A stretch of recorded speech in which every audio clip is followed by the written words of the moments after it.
Hello viewers, welcome to my channel readers club with Smita. आज हम Napoleon Hill का book practical step to think and grow rich book का 5 chapter का 6 part पढ़ने जा रहे हैं।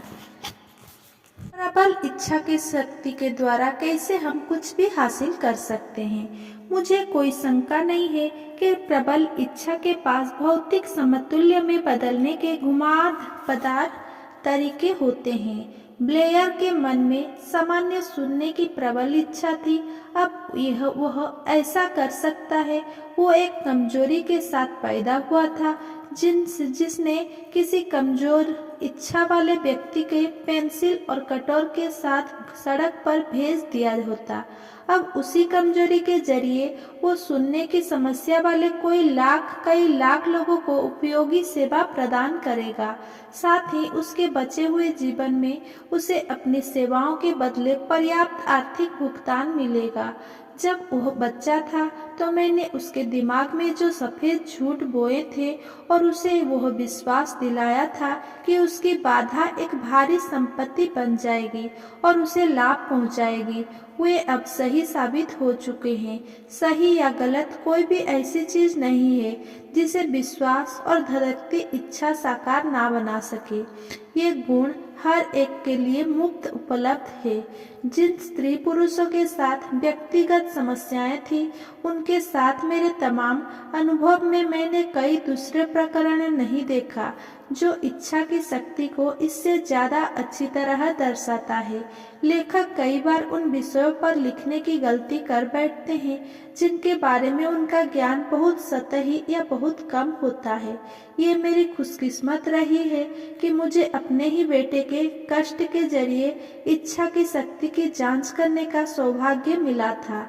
शायद ये किस्मत में लिखा था कि ये अनुभव इसी तरह आएगा, क्योंकि इच्छा के इम्तिहान के लिए निश्चित रूप से उससे बेहतर तैयारी की मिसाल कोई दूसरा नहीं है। अगर कुदरत खुद इच्छा के शक्ति के सामने झुक जाती है तो फिर दूसरे लोग प्रबल इच्छा को कैसे हरा सकते हैं। मानव मस्तिष्क की शक्ति अजीब और अबूझ है।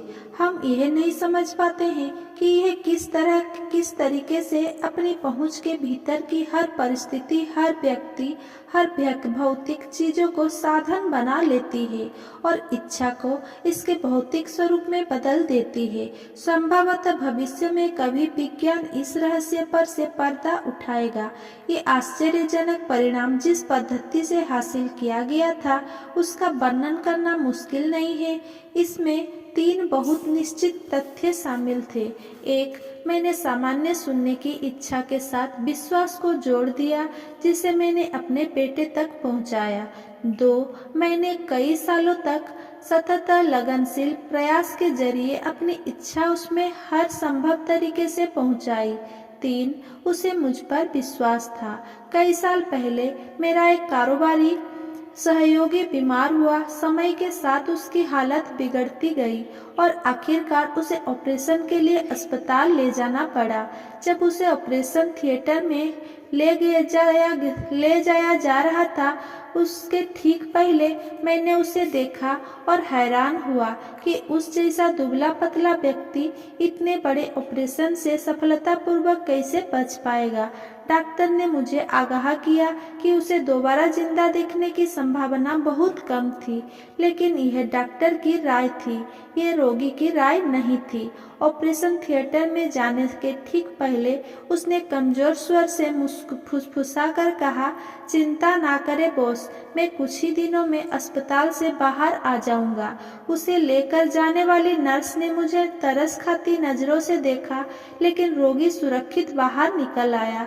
ऑपरेशन पूरा होने पर उसके डॉक्टर ने कहा, उसकी जीने की इच्छा नहीं, उसे बचाया है।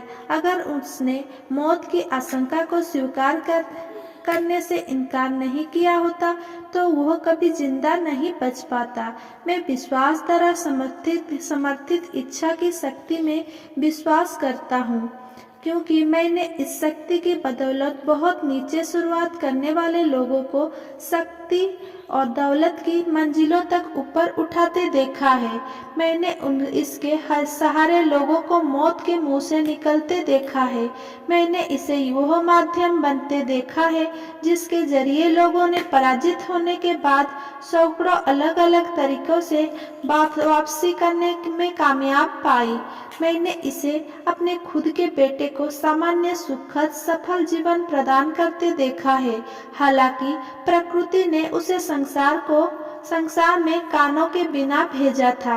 इंसान इच्छा की शक्ति का दोहन और इस्तेमाल कैसे कर सकता है, इसका जवाब इस पुस्तक के इस और आगे आने वाले अध्यायों में दिया गया है। हमारी उपलब्धि चाहे इसकी प्रकृति या उद्देश्य कुछ भी हो, किसी निश्चित चीज की प्रबल इच्छा से शुरू होती है।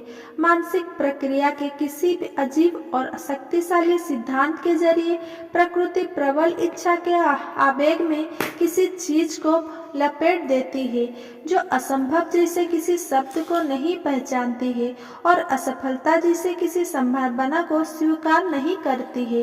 इसकी अपेक्षा रखें कदम पर पहुंचने पहले आशा, विश्वास, साहस और सहनशीलता की अग्नि अपने मन में नए सिरे से जलाएं। अगर आप में ये मानसिक अवस्थाएं और बताए गए सिद्धांतों का कार्यकारी ज्ञान है तो आपको बाकी जिन चीज़ों की जरूरत है वे आपके पास अपने आप आ जाएगी जब आप उनके लिए तैयार होंगे।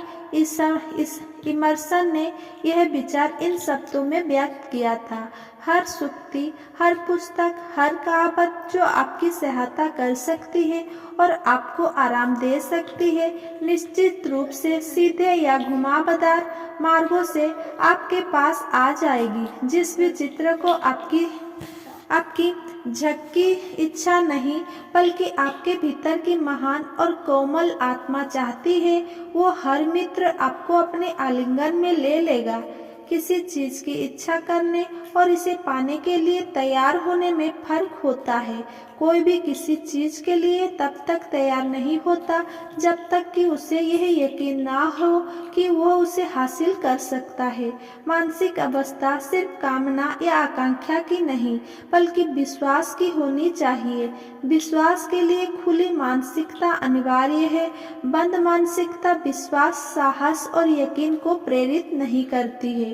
प्रचुरता और समृद्धि मांगने के लिए जो प्रयास आवश्यक है, यह दुख और गरीबी स्वीकार करने के लिए आवश्यक प्रयास से ज्यादा नहीं होता।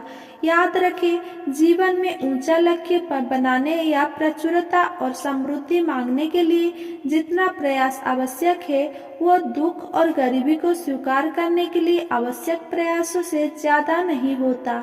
एक महान कवि ने इस सर्वव्यापी सत्य को इन पंक्तियों में सही तरीके से व्यक्त किया है। मैंने जिंदगी से चमन्नी का सौदा किया और जिंदगी मुझे इससे ज्यादा नहीं देती। हालांकि जब शाम को मैंने अपनी मजदूरी गिनी तो मैंने और ज्यादा पैसे मांगे। जिंदगी एक न्यायप्रिय मालकिन है, यह आपको उतना ही देती है जितना आप मांगते हैं। लेकिन एक बार आप अपनी मजदूरी तय कर लेते हैं तो फिर आपको उतने पर ही काम करना पड़ता है। मैं एक मजदूर की पगार पर काम करता रहा।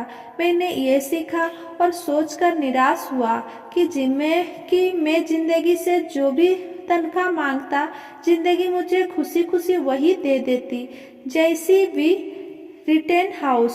अगर मेरा ये वीडियो आपको पसंद आया होगा तो मेरा वीडियो को लाइक, कमेंट, शेयर करें एंड मेरा चैनल को सब्सक्राइब